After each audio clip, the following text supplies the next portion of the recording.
Syaratnya mandi itu sama dengan syarat wudu. Artinya dia kalau mau melakukan mandi janabah, dia dalam kondisi perempuan itu sudah selesai haid dan juga nifas. Akan tetapi ada beberapa kondisi yang dikategorikan mandi janabah yang dikerjakan oleh wanita haid dan nifas ini sah mandi janabahnya. Itu kapan?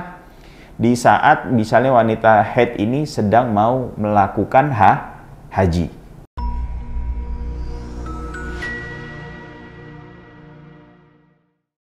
Assalamualaikum warahmatullahi wabarakatuh.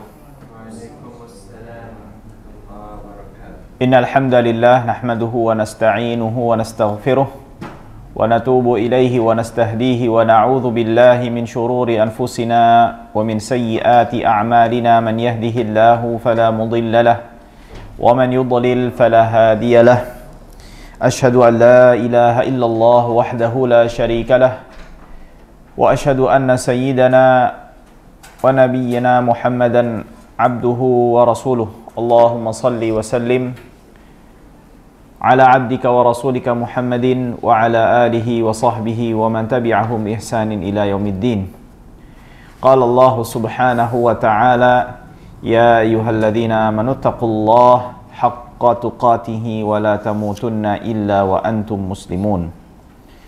Ikhwas sekalian, alhamdulillahirabbil alamin, kita bersyukur kepada Allah subhanahu wa ta'ala kita bisa melanjutkan kajian kita, pembacaan dan penjelasan kitab Al-Yaqut An-Nafis fi Madhhab Ibni Idris karya Sayyid Ahmad bin Umar Asy-Syatiri rahimahullahu ta'ala, di mana di kajian sebelumnya kita, atau di akhir pembahasan di kajian pekan lalu, kita sampai kepada pembahasan mengenai sebab-sebab yang menjadikan seseorang itu wajib untuk mandi janabah.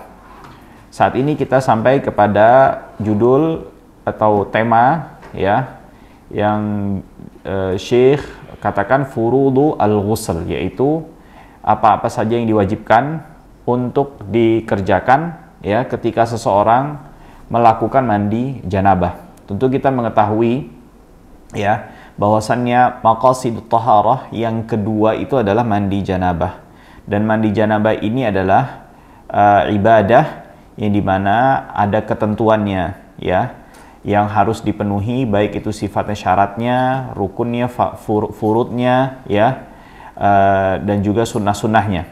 Nah, pada kali ini kita memulai atau membuka kajian ini dengan membahas furudul ghusl, apa saja yang diwajibkan ketika seseorang melakukan mandi janabah. Beliau rahimahullahu ta'ala mengatakan furudul ghusli itsnan ya. Jadi rukunnya wudu itu cuma dua aja ya, nggak lebih nggak kurang ya, tidak lebih dan tidak kurang. Itu secara asalatan, secara hukum asalnya. Akan tetapi ada beberapa kondisi yang menjadikan rukun mandi ini lebih daripada dua hal ya. Tapi secara asalatan, secara hukum asalnya cuma dua ya. Apa saja? Yang pertama adalah niyah, yaitu niat ya. Niat di sini yang dimaksud adalah ketika seseorang mandi ya, memandikan, atau seseorang yang masih dalam kondisi hidup itu melakukan mandi janabah. Artinya bila seseorang yang masih hidup memandikan seseorang yang telah wafat, meninggal, itu tidak diwajibkan secara hukum asalnya, tidak diwajibkan untuk apa? Untuk menghadirkan niat di dalam hati. Akan tetapi itu hukumnya hanyalah sunnah ketika memandikan mayit ya. Lalu yang kedua adalah ya, sebelum yang kedua tentu dalilnya adalah innamal a'malu binniyat ya, karena mandi janabah ini adalah ibadah, sehingga Nabi Muhammad SAW bersabda, sesungguhnya sahnya sebuah ibadah itu dengan dibarengi atau diiringi dengan niat. Artinya bila seseorang ketika mandi janabah ini tidak menghadirkan niat, maka tidak sah. Nah, bagaimana niatnya? Ya, niatnya itu pertama dengan menghadirkan niat menghilangkan hadas tanpa harus ditambahkan hadas akbar. Ya, tentu kita ketahui bahwasanya hadas ini kan ada dua, hadas kecil, hadas asghar, dan hadas akbar. Nah, ketika mandi janabah ini nggak perlu dibilang hadas nawaitu raf'a al-hadatsil akbar. Saya niat untuk menghilangkan hadas besar. Ya enggak, karena kenapa? Hadas yang di sini dipahami bakalan dinilai sebagai hadas besar dengan qarinah haliyah, dengan kondisi orang tersebut sedang hendak melakukan mandi janabah. Atau dia bisa berniat furudu al-ghusli, fardul ghusli. Ya, harus ditambahkan fardu mandi wajib. Tidak cukup dengan mengatakan ghusl saja, nawaitul ghusl, nggak cukup. Ya, tidak cukup dengan dia menghadirkan niat nawaitu al-ghusl, dia niat mandi. Mengapa demikian? Ya, tentu ini ada perbedaan dengan wudu. Kalau wudu orang dengan niat nawaitul wudu saja sudah cukup. Mengapa demikian? Dikarenakan mandi janabah ini ya memiliki kesamaan dengan mandi kebiasaan. Nah, sedangkan wudu tidak memiliki kesamaan dengan hal-hal yang sifatnya kategorinya sebuah kebiasaan. Ada orang yang kebiasaan cuma wudu kayak gitu di luar kaum muslimin? Nggak ada. Tapi kalau mandi? Ada. Nah, sehingga mandi untuk kebersihan kan? Sehingga untuk memisahkan, membedakan antara mandi untuk kebersihan dengan mandi yang sifatnya ibadah, harus ditambahkan dengan apa? Fard, mandi yang wajib. Nah, atau juga dia niatnya untuk apa? Melakukan ibadah yang disyaratkan dengan thaharah, seperti misalnya dia mau melakukan sholat sedangkan dia dalam kondisi janabah. Jadi nawaitul ghusl lis-shalah, saya mandi tujuannya untuk bisa sholat. Nah, ini kita bicara mandi yang wajib. Nah, tentu kita ketahui tujuan mandi janabah ini kan ada yang sifatnya wajib, ada yang sifatnya apa? Sunnah. Ya. Sekarang kalau misalnya ada dua kondisi, dia mengharuskan dia untuk mandi atau ya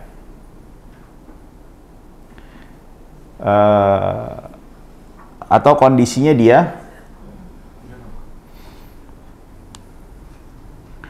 mandinya hanya sekedar wajib, maka dia niat mandi wajib. Adapun kalau misalnya sebagian sebab mandinya itu ada yang sunnah, ada yang wajib, bisa dipahami nggak? Jadi contoh, misalnya seseorang bangun subuh ya, atau sebelum subuh ya, atau saat subuh ya, di hari Jumat, dan dia dalam kondisi junub. Dia dalam kondisi apa? Junub. Maka ada yang disunahkan kan di hari Jumat untuk apa? Mandi janabah. Nah, jadi ada dua sebab kan, sebab yang wajib dengan sebab yang apa? Sunnah. Apakah dengan dia mencukupkan niat mandi janabah yang wajib ini menjadikan dia mendapatkan pahala mandi sunnah? Hah? Enggak. Nah, cuman hanya sekedar menghilangkan atau menggugurkan ya perintah syariat yang sifatnya sunnah untuk melakukan mandi di hari Jumat. Kan ada perintah kan, tapi sifatnya apa? Sunnah. Kalau kita melakukan mandi janabah yang wajib, menghadirkan niat mandi janabah yang wajib, ya, kita mendapatkan nilai apa? Pahala yang wajib, tapi dan juga menggugurkan ya perintah sunnahnya tersebut. Tapi kalau kita meniatkan mandi janabah plus mandi sholat Jumat, maka baru di situ kita mendapatkan pahala mandi janabah dan plus mandi sunnah. Bisa dipahami ya? Nah, itu dia. Nah, jadi kalau misalnya kita dalam kondisi bangun atau dalam hari raya Idul Fitri misalnya, hari raya Idul Fitri, bangun dalam kondisi apa? Junub misalnya. Bangun dalam kondisi junub, ya kita mandi janabah, cuma mandi janabah aja, udah. Kita cuma dapat pahalanya apa? Pahala mandi janabah dan menggugurkan perintah sunnah untuk mandi janabah di hari raya Idul Fitri. Tapi pahalanya kagak dapat. Nah, makanya kalau misalnya mandi janabah di kayak tadi itu kondisinya, dia niatkan pahala mandi janabah yang wajib dan juga yang sunnah, yaitu apa? Dalam rangka untuk hari raya Idul Fitri. Nah, baik, lalu yang selanjutnya yang kedua adalah apa? Wa ta'mimu al-badani bil ma', ya. Dia membasahi seluruh badannya dengan air, ya. Membasahi seluruh badannya dengan air. Makna badan di sini adalah badan yang zahir, bukan yang batin. Badan yang zahir. Artinya gimana? Apa maksudnya? Artinya kalau misalnya sedang mandi janabah itu tidak wajib untuk madmadah, berkumur-kumur, dan juga memasukkan air ke dalam hidung. Karena kenapa? Mulut dan hidung ini bukan area yang zahir, yang tampak. Ya. Bukan area yang zahir dan atau bukan area yang tampak, ya. Dan juga perlu diperhatikan di sini, ya, seluruh badan tanpa terkecuali, ya, permukaan kulit dan juga seluruh area rambut. Artinya bila ada seorang perempuan yang rambutnya kayak dikepang ya namanya itu ya, yang diikat-ikat gitu.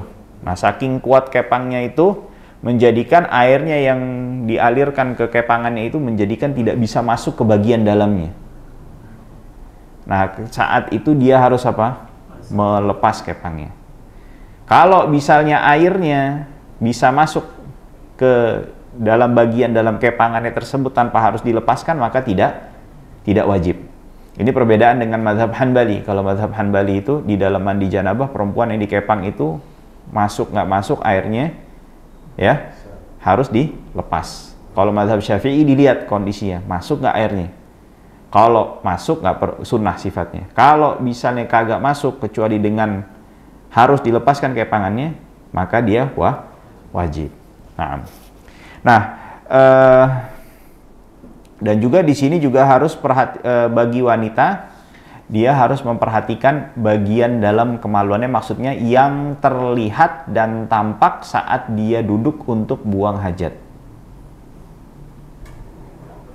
Jangan ketawa tuh, jangan senyum-senyum. Perempuan, ya, di bagian kemaluan itu kan kalau berdiri ketutup. Kalau dia duduk lagi buang hajat kebuka. Nah, yang kebuka saat buang hajat itu juga wajib untuk apa? Dialiri air.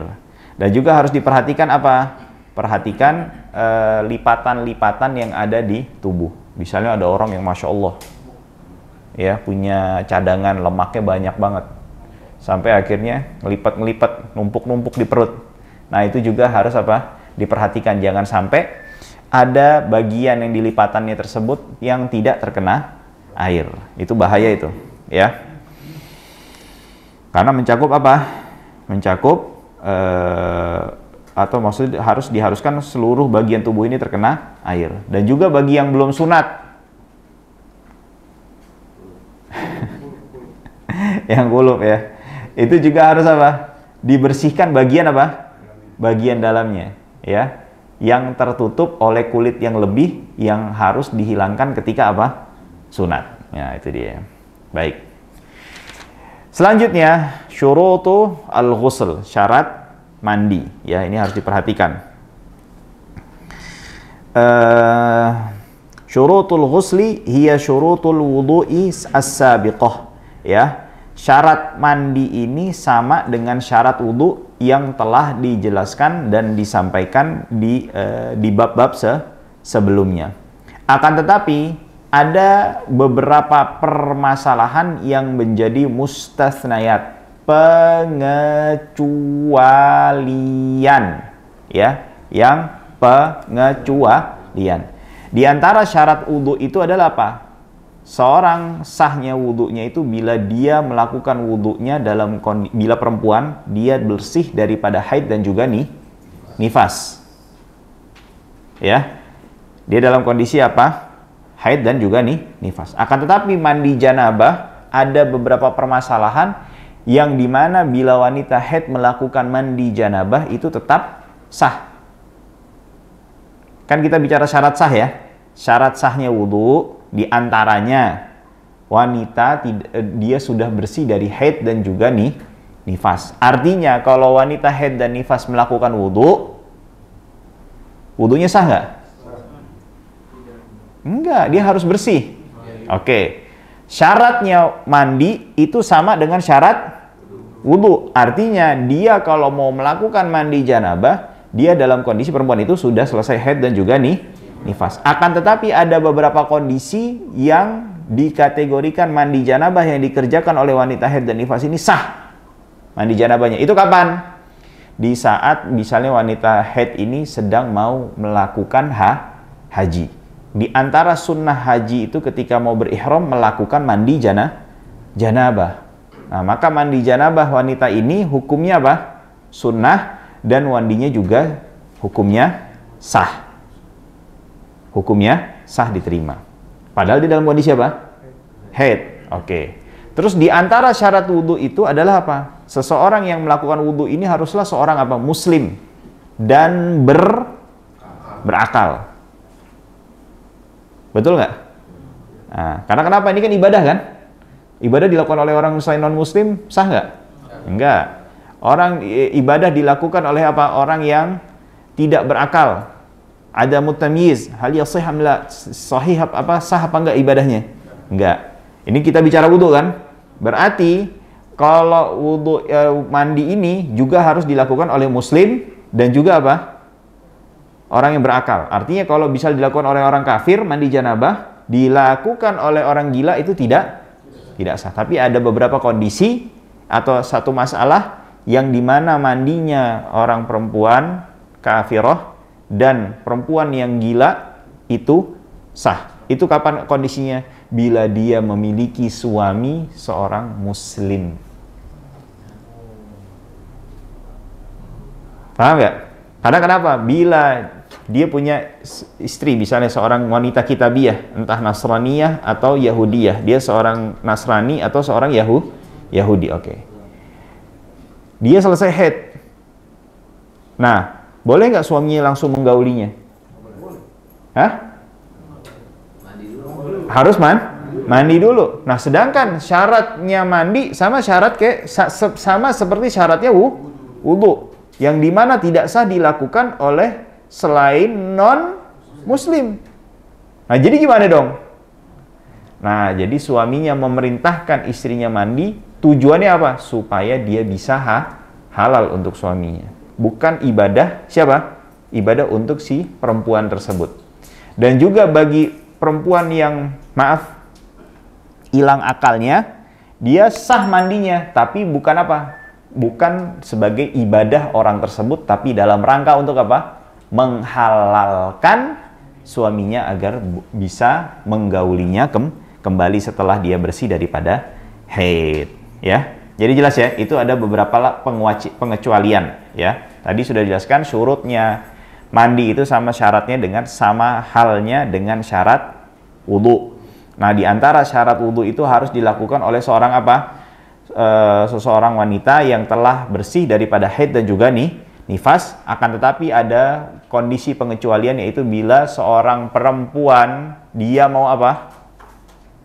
Mau haji, ya. Yang dimana sunnahnya ketika mau berihram ini harus apa? Bukan harus, disunahkan untuk apa? Mandi janabah. Nah, dia walaupun dalam kondisi haid tetap dia diperbolehkan untuk, atau tetap disunahkan untuk mandi janabah. Dan juga di antara yang disyaratkannya ketika seorang berwudu adalah dilakukan oleh seorang yang Islam, muslim atau muslimah, dan juga orang berakal. Tetapi dalam kondisi mandi janabah ada beberapa pengecualian, yaitu dalam masalah apa? Bila seorang istri yang bukan seorang muslimah, dia selesai haidnya, dia memiliki seorang suami yang muslim, maka dia sah mandi janabahnya dalam rangka untuk apa? Menghalalkan suaminya. Baik. Bisa dipahami ya sejauh ini? Alhamdulillah. Baik, sunanul ghusl, ya. Sunnah-sunnah mandi janabah. Sunanul ghusli kathiratun. Sunnah mandi ini banyak, ya. Bahkan ulama menghitung sampai 40 sunnah di dalam mandi janabah. Ada berapa? 40. Apa semuanya disebutkan? Enggak. Minha, diantaranya. Dijelaskan kata Syekh atau kata Said penulis, minha, diantaranya. Jadi enggak semuanya nih 40 disebutin di sini. Minha al-qiyam, mandi janabahnya sambil berdiri. Mengapa demikian? Dalam rangka tujuannya untuk memudahkan kesempurnaan ibadah. Dan di dalam rangka untuk menghindari daripada percikan-percikan, cipratan-cipratan yang dikhawatirkan adanya najis di bagian di mana tempat dia melakukan mandi janabah. Ya, jadi dua hal tersebut agar lebih mudah untuk apa? Ya, menyempurnakan mandi janabahnya. Lalu yang selanjutnya adalah apa? Wastiqbalul qiblah, menghadap kiblat. Mengapa demikian? Karena kiblat ini adalah arah yang paling mulia, yang memiliki kemuliaan. Maka ketika beribadah disunnahkan untuk menghadap ke arah yang dimuliakan oleh Allah. Karena ibadah juga suatu hal yang mulia di sisi Allah Subhanahu wa ta'ala.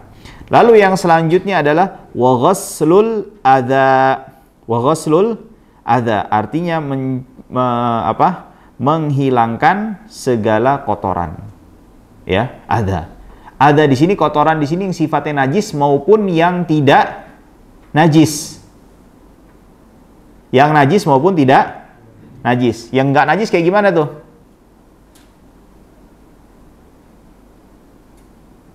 Bingung. Enggak, reak misalnya. Mani.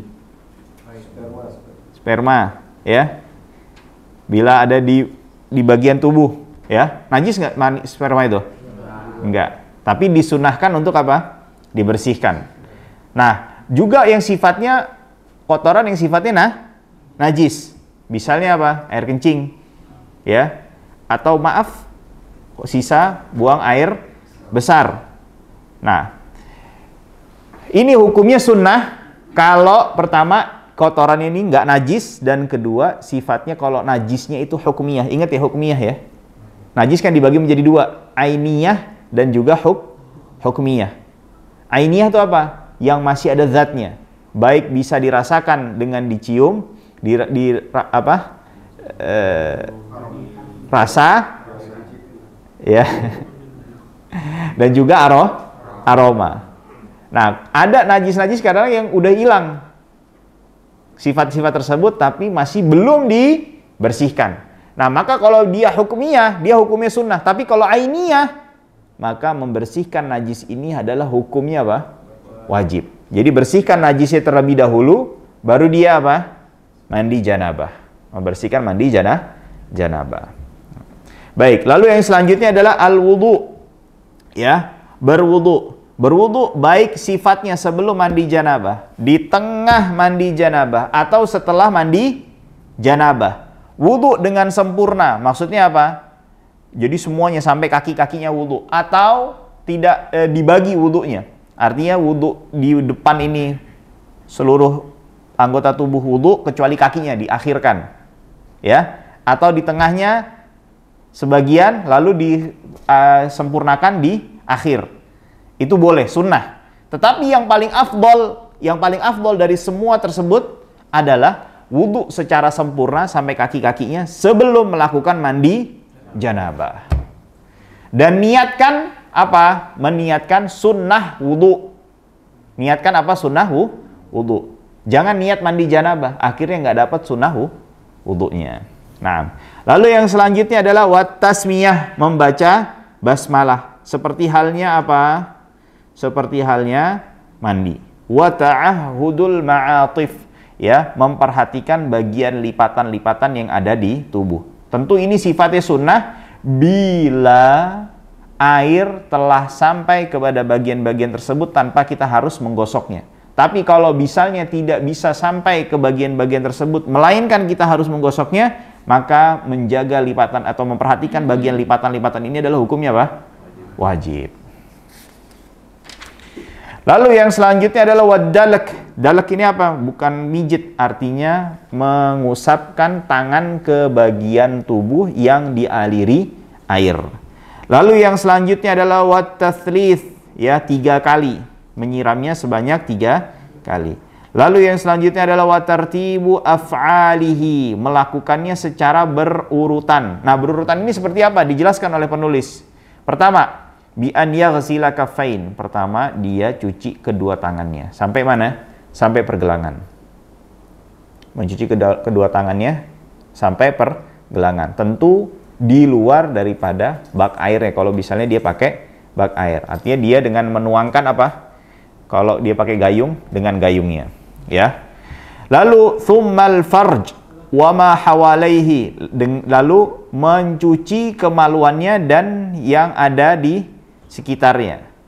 Tsumma yatamadmadu wa yastanshiqu, lalu dia berkumur dan memasukkan air ke dalam hidungnya. Tentu ini di luar daripada madmadah dan istinsyaq di dalam wudu.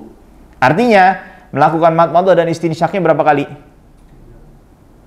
Berapa kali? 3 kali. 6 kali totalnya. 3 kali sebelum wudu dan 3 kali di saat wudu. Maka disebut madmadah tsumma yatamadmadu wa yastanshiqu tsumma yatawadda, lalu dia berwudu. Ya, tsumma yata'ahhadal ma'atif, lalu dia memperhatikan menggosok-gosokkan bagian lipatan yang ada di tubuhnya. Lalu tsumma yufidul ma'a 'ala ra's, lalu mengguyurkan air ke kepalanya. Tsumma 'ala ma aqbala minasyaqqil ayman, lalu bagian depan sisi kanan. Tsumma 'ala ma adbara minhu, lalu bagian belakangnya. Tsumma ma aqbala minasyaqqil aisar, bagian depan sisi kiri. Tsumma 'ala ma adbar, yang bagian belakangnya dari sisi yang kiri. Itu, ya. Berbeda dengan mandi janabah, mandi mayit. Kalau mandi mayit, kanan dulu, terus kiri bagian depan. Kanan belakang, lalu kiri belakang. Seperti itu. Kalau mandi janabah orang hidup, kanan, depan, belakang, kiri, depan, lalu kiri belakang. Jelas ya? Nah, itu dia.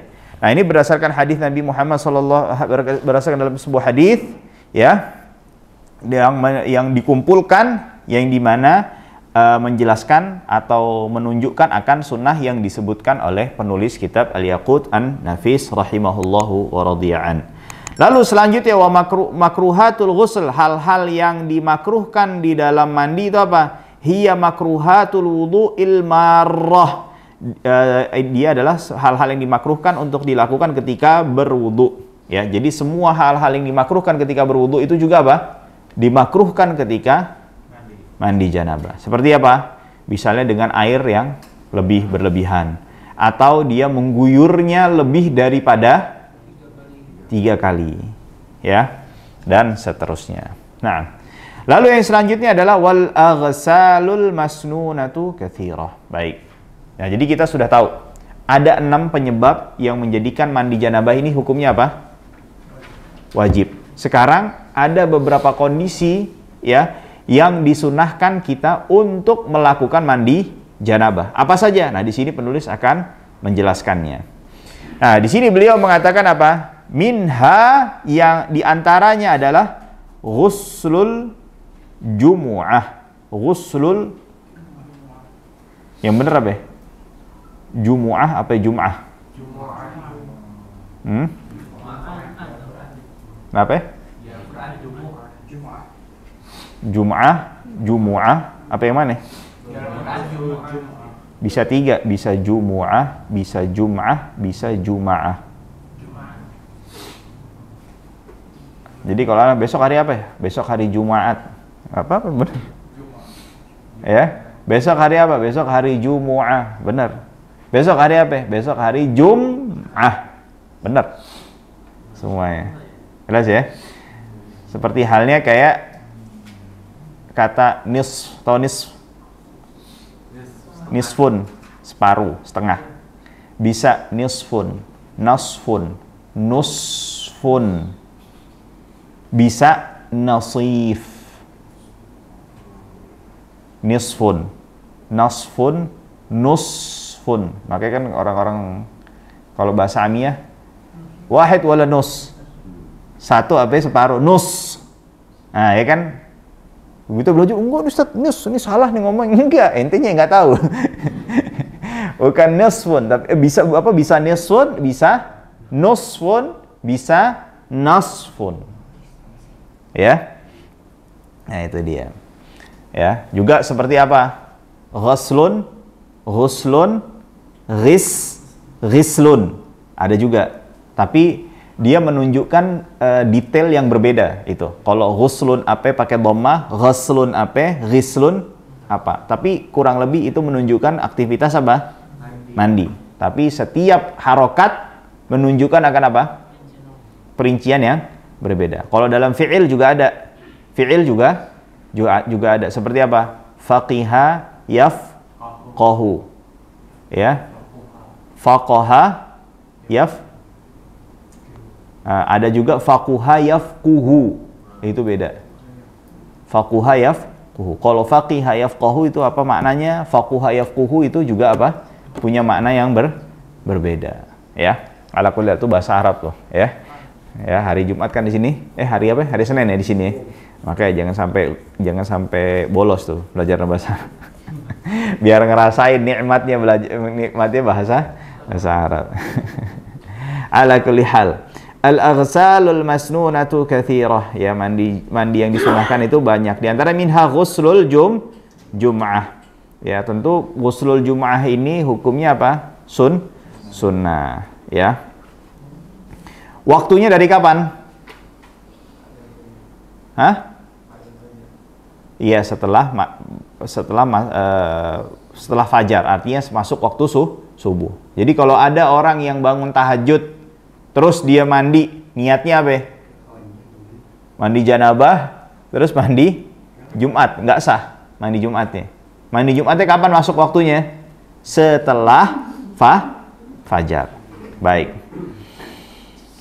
Nah, hal ini berdasarkan sabda Nabi Muhammad SAW, ya, ghuslu yaumil jumu'ati wajibun ala kulli muhtalim. Mandi hari Jumat ini wajib untuk setiap orang yang sudah dewasa. Makna wajib di sini bukan wajib secara syariat yang kita pahami, tapi maknanya sangat ditekankan, ya.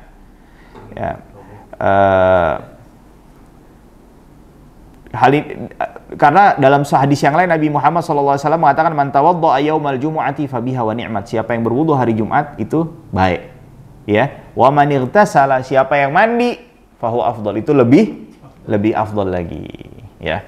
Nah, kesunahan mandi Jumat ini bagi orang yang hadir. Kalau orang yang nggak hadir Jumatan, nggak disunahkan, ya. Lalu yang selanjutnya adalah wa ghuslul idain, dan mandi untuk menghadiri 2 hari raya, Idul Fitri dan Idul Adha. Nah, ini berbeda nih Idul Fitri sama Idul Adha dengan mandi hari Jumat. Kalau tadi perbedaannya di mana? Kalau hari Jumat permulaan waktunya kapan? Setelah fajar, waktu subuh. Adapun kalau Idul Adha, Idul Fitri masuknya kapan? Setelah pertengahan malam. Setelah pertengahan malam tuh jam berapa? Jadi dihitungnya setelah maghrib sampai sebelum subuh itu berapa jam durasinya, nanti dibagi 2. Ya, gitu. Jadi cara ngitungnya bukan jam 12 malam. Ngitungnya jadi dari kapan? Dari maghrib. Nah, misalnya maghrib jam 6. Misalnya. Subuh jam berapa? Jam 4 misalnya deh. Biar genep ya. Ya, jam 7, 8, 9, 10, 11, 12, 1, 2, 3, 4. Berarti ada 10 jam kan? 10 jam ini dibagi 2, berarti 5 jam. Jadi 7, 8, 9, 10, 11. Jadi dari jam 11 ini waktu untuk apa? Mandi, sholat Idul Fitri dan Idul Adha. Jadi kalau ente mandi jam 12 atau jam 1 malam, niatnya sholat untuk mandi hari raya Idul Fitri dan Idul Adha, itu hukumnya diterima, sah. Nah, dan juga perbedaannya ini lagi, perbedaan mandi hari raya Idul Fitri Idul Adha itu apa? Disunnahkan bagi yang menghadiri sholat Idul Fitri maupun yang tidak menghadiri sholat Idul Fitri atau sholat Idul Adha. Karena tujuannya untuk apa? Kan untuk berhari raya. Yang dimana hari raya ini bakal ngumpul orang. Yang kalau ngumpul orang, kalau kondisinya maaf baunya nggak enak bagaimana? Nah, betul ya? Nah, itu dia. Lalu yang selanjutnya adalah wa ghuslu ghasilil mayyit. Mandi disunnahkan bagi orang yang mandikan mayit. Ya.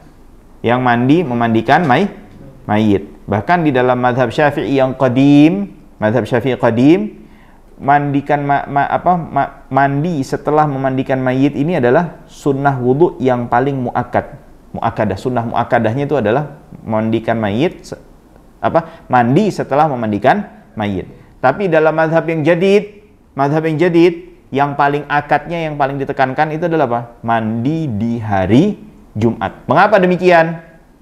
Dikarenakan mandi di hari Jumat ini ada perselisihan pendapat di antara para ulama. Ada sebagian yang mewajibkan. Ya, jumhur mengatakan sunnah. Dan dalilnya lebih kuat menunjukkan dua pendapat tersebut. Sedangkan mandi setelah memandikan mayit ini hukumnya diperselisihkan, tapi hadisnya lemah, dhaif. Jelas ya? Nah, itu dia. Lalu yang selanjutnya ada wal ghuslu lil istisqa. Mandi untuk sholat minta hujan, ya, sholat untuk minta hujan, ya. Lalu yang selanjutnya wal ghuslu lil khusufi wal kusufi, ya. Mandi ketika mau melaksanakan sholat gerhana. Jadi mulai mandinya kapan? Setelah gerhananya terlihat. Begitu gerhana terlihat, disunnahkan untuk melakukan mandi janabah. Selesainya kapan? Begitu gerhananya selesai. Nah, lalu yang selanjutnya nih wali islamil kafir, bagi orang kafir yang masuk Islam. Ya, hal ini berdasarkan hadis yang diriwayatkan annahu bahwasanya Qais ibn Asim itu masuk Islam. Lalu Nabi Muhammad SAW memerintahkannya untuk mandi dengan air yang dicampur dengan sider. Sider itu apa? Kembang bidara. Nah, perlu diperhatikan jamaah sekalian, orang kafir disunnah ketika masuk Islam itu sunnah mandi janabah bila dia tidak pernah junub di masa kafirnya. Paham maksudnya? Misalnya gini, ada suami istri, udah punya anak, ya kan? Betul ya? Udah punya anak, dia datang ke masjid, masuk Islam. Mungkin nggak nih perempuan lama laki-laki ini nggak pernah junub? Nggak mungkin, dia punya anak, ya kan? Betul ya? Nah, maka kondisinya dua orang ini, ya, laki-laki dan perempuan, hukum mandi janabahnya setelah dia masuk Islam itu wajib mandinya. Hukumnya wah. Jadi begitu dia masuk Islam langsung suruh mandi. Tapi buat yang anaknya, lihat kalau anaknya masih bocah, ya, yang namanya dia pernah junub itu suatu hal yang jauh. Jadi artinya baru dia sifatnya sunnah. Jadi wajibnya bagi siapa? Kedua orang tuanya. Mengapa demikian? Hah? Karena sebelum masuk Islam dia nggak pernah mandi junub. Iya. Walaupun dia mandi tidak terhitung sebagai mandi junub karena syaratnya tidak terpenuhi, yaitu Islamnya orang tersebut. Jadi junubnya itu masih menyertai orang tersebut, maka dia diharuskan untuk mandi janabah ketika dia masuk Islam, ya. Lalu yang selanjutnya adalah wali ifaqatil majnun wal mughma alaih, ya, bila orang yang pingsan telah sadarkan diri dan orang majnun, orang yang gila telah kembali waras. Hal ini berdasarkan sebuah hadis yang dikeluarkan Imam Al-Bukhari bahwasanya Nabi Muhammad SAW ketika di akhir umurnya kan itu sakit berat, ya kan? Ya. Lalu para sahabat datang ke Rasulullah, ya Rasulullah, kita nunggu engkau untuk mengimamin kami sholat. Sedangkan para sahabat belum ada yang sholat karena masih nunggu Rasulullah SAW. Akhirnya Rasulullah memaksakan diri beliau untuk bisa hadir ke masjid untuk bisa mengimami para sahabat. Ketika digopong gini, Rasulullah pingsan. Ya, pingsan hanya beberapa saat setelah beliau siuman, ya, sadar kembali. Apa langsung Rasulullah wudhu terus sholat? Enggak, beliau mandi janabah. ya, mandi janabah, mandi dulu, ya, lalu wudhu, lalu beliau berusaha untuk bisa ke masjid lagi, tapi pingsan lagi Rasulullah. Sampai berapa kali? 3 kali. Dan setiap beliau siuman bangkit, beliau melakukan mandi terlebih dahulu sebelum beliau apa? Melakukan sholat. Nah, dari sini menunjukkan akan apa? Bahwasannya orang yang pingsan itu disunahkan untuk apa? Untuk mandi janabah. Nah, majnun, orang yang gila, ini sama seperti orang yang pingsan, bahkan lebih parah lagi. Betul ya? Kan kenapa? Dia sama-sama kehilangan nalarnya dan pikirannya. Ya, bahkan Imam Asy-Syafi'i mengatakan, qalla man junna illa wa anzal. Sedikit sekali orang yang orang yang gila, melainkan di saat dia gilanya itu dia mengeluarkan air mani. Artinya dia junub di saat gilanya dia. Makanya kalau bisa kehati-hatian ini, karena sedikit sekali yang nggak junub ketika dia gila, maka disunahkan. Kecuali memang sudah diketahui bahwa di saat dia gila itu dia apa? Junub. Kalau sudah dipastikan seperti itu, hukum mandi janabah sifatnya adalah wajib. Nah, lalu selanjutnya adalah walil hijamah, setelah berbekam, itu sunnah. Ya, sunnah. Walidukhulil masjid, dan ketika masuk masjid, ya, sebagai apa? Bentuk penghormatan kepada rumah Allah Subhanahu wa taala. Ini sifatnya sunnah ya, bukan wajib ya. Lalu yang selanjutnya walikulli lailatin min Ramadan, setiap malam dari bulan Ramadan. Tujuannya untuk apa? Untuk menjadikan tubuh ini lebih segar, lebih semangat untuk menghadapi puasa di hari-hari berikutnya. Baik.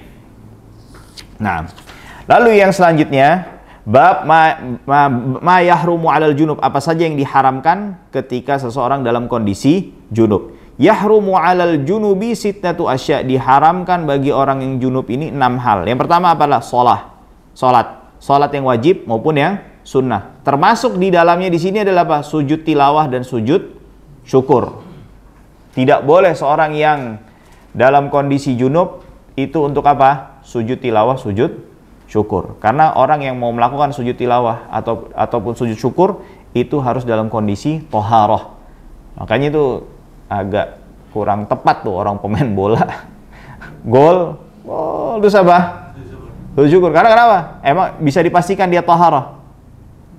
Terus juga syarat-syarat sholat itu juga berlaku padanya. Di antaranya apa? Harus menutup aurat. Sedangkan orang pemain bola umumnya, kita bicara umumnya, auratnya tidak tertutup secara sempurna. Terus yang kedua, ketika dia sujud syukur itu disunnahkan, ditekankan atau dianjurkan ketika kita mendapatkan nikmat yang begitu besar, atau kita terhindar dari sebuah malapetaka atau bahaya yang besar. Nah, ngegolin ini nikmat besar apa gimana nih? Paham ya? Nah, itu dia. Jadi kurang tepat tuh orang sujud syukur ketika ngegolin, mencetak gol ya. Lalu yang selanjutnya adalah wat tawaf, ya, melakukan tawaf, ya, tawaf yang sunnah maupun tawaf yang wajib maupun tawaf yang fardun. Lalu yang selanjutnya adalah wamassul mushafi, menyentuh mushaf, ya, termasuk di dalamnya di sini apa? Covernya, ya, covernya kalau bisa kita lihat nih, tahu nih covernya memang cover Quran, walaupun sudah terlepas, tetap dia mendapatkan hukum apa? Hukum mushaf. Kalau lain, kalau misalnya sudah hilang, misalnya di printing gitu, covernya udah nggak kelihatan ini bekas cover mushaf, maka tidak berlaku hukumnya hukum apa? Hukum mushaf. Lalu yang selanjutnya adalah wahamluhu, dan membawanya, kecuali dalam kondisi ada darurat yang mengharuskan kita untuk menjaga mushaf daripada hal-hal yang dilarang atau daripada penghinaan terhadap mushaf, maka boleh bagi kita untuk mengangkat mushaf. Lalu yang selanjutnya adalah walubthu fil masjidi, berdiam diri di masjid. Nah, jadi bagi junub itu nggak boleh kecuali ada darurah. Kecuali ada darurah. Darurah bisa gimana? Orang i'tikaf. Tahu di tengah i'tikafnya.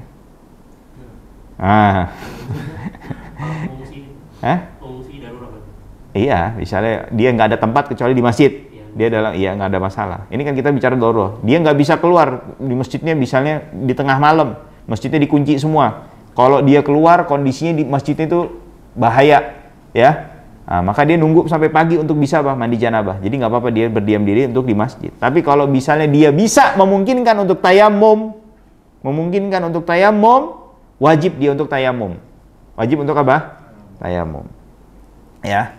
Lalu selanjutnya adalah wa qiraatul Qur'an, membaca Al-Qur'an biqasdil qiraah, dengan tujuan membaca. Artinya kalau misalnya tujuannya untuk berdalil, misalnya ada ustadz, syekh, alim, ditanya sebuah permasalahan, ya, ditanya sebuah permasalahan, terus ya syekh, apa hukumnya puasa di bulan Ramadan? Oh iya, itu wajib berdasarkan firman Allah Subhanahu wa ta'ala, ya ayyuhalladzina amanu kutiba alaikumus shiyam, ya. Nah ini dia membaca Al-Quran di sini tujuannya untuk apa? Berdalil.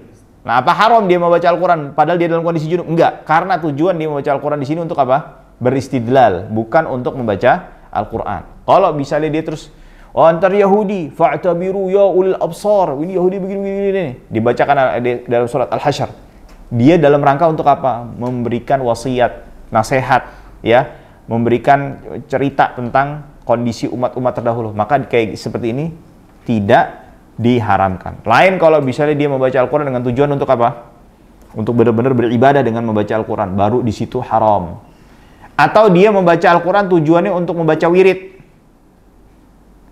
Contoh orang naik kendaraan, subhanalladzi sakhkhara lana hadza wa ma kunna lahu muqrinin. Itu ada dalam Al-Quran, ya. Ayat tentang safar, atau bismillahi majreha wa mursaha, ya, dan seterusnya. Nah, itu adalah ayat di dalam penggalan ayat Al-Quran. Haram nggak gitu? Enggak. Atau misalnya dia lagi mau makan, dia baca apa? Bismillahirrahmanirrahim. Ada dalam Al-Quran nggak? Ada. Nah, tujuan dia membaca basmalah ini bukan membaca ayat Al-Quran, tapi tujuannya untuk apa? Untuk sunnah untuk memulai makan. Maka seperti ini tidak diharamkan dia untuk apa? Untuk membaca penggalan daripada ayat Al-Quran. Baik, setelahnya an-najasah, ya, bab yang menjelaskan tentang najis. Insyaallah tabaraka wa taala akan kita bahas di kajian yang akan datang. Wallahu taala a'la wa a'lam wa ahkam. Wa sallallahu wasallam ala nabiyyina Muhammadin wa ala alihi wa sahbihi ajma'in. Walhamdulillahi rabbil alamin.